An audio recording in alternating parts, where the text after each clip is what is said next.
কামাল ভাই ভালো আছেন? আলহামদুলিল্লাহ। গাড়ি কবে কিনলেন? এই অল্প কয় চলেছে, সেকেন্ড হ্যান্ড কিনছি। ও কত দিয়ে? 65,000। মাশাআল্লাহ ভালো হয়েছে তো গাড়ি।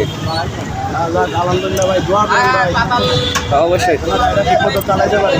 কি রাইড শেয়ার করবেন না এমনিতে কিনছেন পারিবারিক? না, রাইড শেয়ার করুন।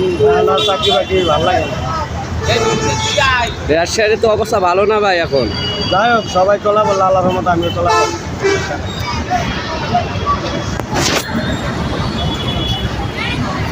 গাড়ি হঠাৎ দোকান ছিল আপনার, দোকানটা দোকান ব্যবসা নাই ভাই, গাবতলি শেষ, পদ্মা সেতু চালু হয়ে গাবতলি একদম মরে গেছে। গাবতলি আগের মতো নাই ভাই, গাবতলি একদম শেষ হয়ে গেছে। এখন আর ব্যবসা বাণিজ্য নাই গাবতলি। কি করবো এখন? রাইড শেয়ারই করতে হইবে। ব্যবসা কি একেবারে বাদ দিলেন না পাশাপাশি করবেন? আছে, পরে দিয়েছি না আমরা নিবো। এখন আপাতত নিজের তো চলা লাগবে, এভাবে তো আর ব্যবসা হলে তো আর সংসার চলবে না। সংসার তো এখন খরচ বাড়ছে সংসারের, আর কি। বর্তমান যে যুগ তো ভাই চলা মুশকিল। খুব কষ্ট হয়ে যায় চলতে।